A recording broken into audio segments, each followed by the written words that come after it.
এই যে 26-এ নির্বাচন আইছে, এই নির্বাচনের সামনে আমরা মেয়া মানুষ কিছু মানুষ আছি এতই ফালফারতাছি, এই ফালফারা দেখে অন্য মানুষ অসন্তুষ্ট হয়ে গেছে। কারণ আমরা হইছি কংগ্রেসি পাগল। হ্যাঁ, আমরা নিজেরে কই কংগ্রেস মানে আমরা বাপদাদার দল, কিন্তু আমরা একটা বার কি ভাবছি এই বাপদাদার দলে আমরা দিছে কি? এত দিন ধরিয়া তারারে লইয়া ফাল ফারছি, ফুর্তি করছি, নাচছি, কিন্তু অবশেষে পাইলাম কি?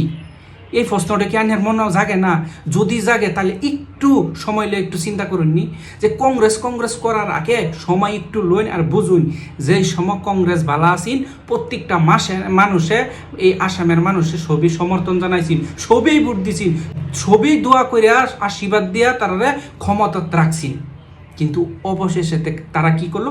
মানুষের লগে প্রতারণা করছে, প্রতিশ্রুতি দেওয়ার প্রতিশ্রুতি ভঙ্গ করছে। আজকাল রাস্তাঘাটের অবস্থা যদি তারা সরকারের দিনে দেখবেন যে প্রত্যেকটা রাস্তাতে যাবেন কালি দেখবেন প্লেট থয়ে দিছে, আধার শিলা স্থাপন করে করে থয়ে দিছে। তারা সামনে আরো আইব, সামনে যা আইব তারা সামনের কাম করলে তারা আইতার তো। এই যে তারা সরকারের ফিস পড়ে গেছে, তারা আরো সরকার কোন বছর আইয়ে কি ঠিক আছে? তাহলে সেই কারণে কই সরকার হচ্ছে নগদ কাম করা। আজকে সরকারে নগদ কাম করবো, হে সরকার আমরা বালা। আজকে সরকারে কাম করতো না, এটারে আমরা এই যে সময় এসে আমরা হাতের মধ্যে এই সরকারটা আমরা ফালাই দেন লাগতো না, আমরা নতুন করে বানাই এই ক্ষমতা হয়েছে বর্তমান আমরা। কিন্তু আমরা যারে লইয়া নাচুন লাগে, যারে লইয়া বাবুন লাগে, তারে লইয়া কিছুই না। আমরা ওই 1000 টাকা, 500 টাকা, 50,000, 20,000 লইতাছি ঘুষ, আর আমরা গরিব দুঃখিয়ার সমষ্টির হক মাইরা দিতাছি। আজকে আমি আইনে আজকে 1500 লইয়া ফগটে পড়াই দিতেছি, কিন্তু যারা আম মানুষ আছে তারার কি অবস্থা হইতেছে? তারা তো একদম ঠকে যাইতেছে। কিন্তু আমরা দোষের কথা না ভেবে আমরা নিজের চিন্তা করতেছি। এই কথা যদি আমরা বুঝি তাহলে অনাগত দিনত সামনে নির্বাচনের মধ্যে আমরা জয়ী হইয়াম। এখন আমরা কারে লইয়া জয়ী হইয়াম সেই কথাটা তো পাবন লাগবো। আমরা কংগ্রেস করে আজকে আমরা লাহরিঘাট সমষ্টির মধ্যে 58 বছর পার করলাম। তাহলে আমরা অবশেষে পাইলাম কি? আমরা অসন্তুষ্ট, আমরা সন্তুষ্ট হইতে পারলাম না। কারণ যেই কামটা সরকার থেকে আয়ে সেই কামটা সমষ্টির মধ্যে দেয় না। কাম যায় এটা কি কেউ বাহের পকেটের থেকে বার করে দিত না। কাম আইছে, তোমার দায়িত্ব আছে, তুমি কামটা করে দাও, বাস এতটুকুই। আগন্ত দিন তোমার হাসিয়া খুশি হইয়া তোমার ভোট দিয়ে আবার বিচার রাইজে। কিন্তু রাইজে হন কাম দেখা কংগ্রেসের বর্তমান অসন্তুষ্ট, যে হাইন্দাই যায় যদি নাম শুনে তেহিনি গালি মন্দ ফারা শুরু করে। তাই এখন আমরা চিন্তা হয়েছে যে নতুন কিছু আমরা নতুন মানুষ লাগতেছে। সমষ্টির মধ্যে তো বহুত মানুষই আছে, সবই তো সমান না। যেরকম হাতের আঙ্গুল 5টা সমান না, তাহলে এই হাতের আঙ্গুল 5টা সমান না যদি, তাহলে আমরা হাতের আঙ্গুলের মধ্যে কোনটা আঙ্গুল বেশি বালা? এইরকম ভাবে আমরা চিন্তা চর্চা কইরা একজন মানুষ ব্যক্তিরে আমরা বার করুন লাগবো। আর সেইজন ব্যক্তি কোন দলের হইতে পারে? বিজেপি আছে, এজিপি আছে, কংগ্রেস আছে, এআইডিএফ আছে।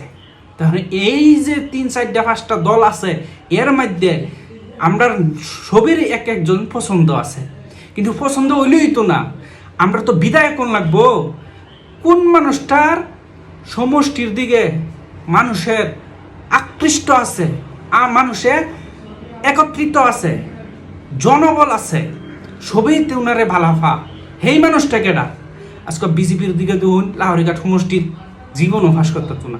এই যে কংগ্রেস তো যেই অবস্থা করছে, ফাঁস তো দূরের কথা, এইবার নিজের মান ইজ্জত লইয়া টানাটানি। মানুষের কাছে আয়া কি জবাব দিব? কি দিব?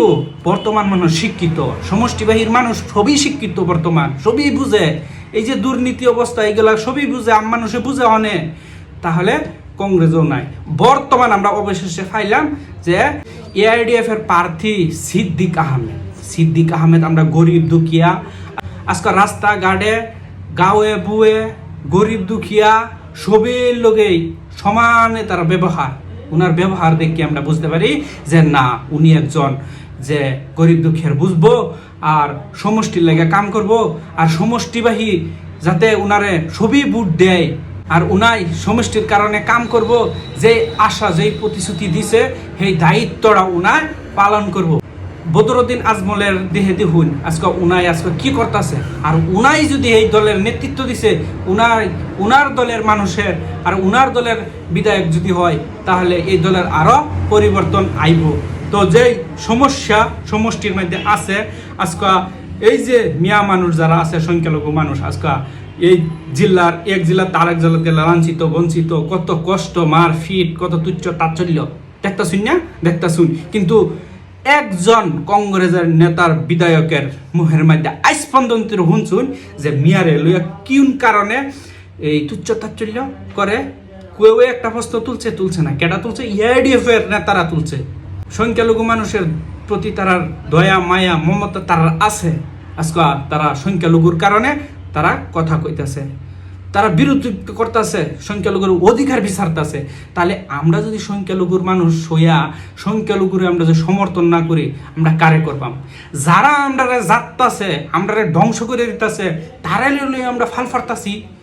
হাই রে মানুষ, মানে আমরা কি বিবেক নাই? আমরা কি এই মাথাটা নাই? যদি আছে তাহলে আমরা উল্টাটা ভাবি কোন কারণে?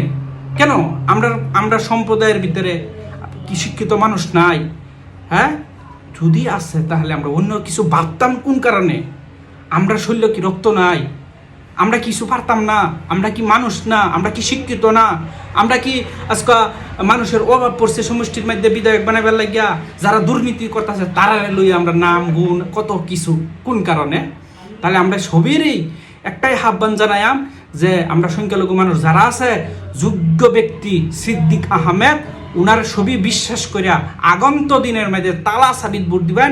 ছবির কারণে উন্নয়ন হইব, উজ্জ্বলতা হইব, সমষ্টির বালা হইব, আইন সন্তানের বালা হইব, রাস্তাঘাটের বালা হইব, আইনের এই বাজার পুহর যত কিছু আছে উন্নয়ন হইব, রাস্তাঘাটের সব হাল হলনি হইব।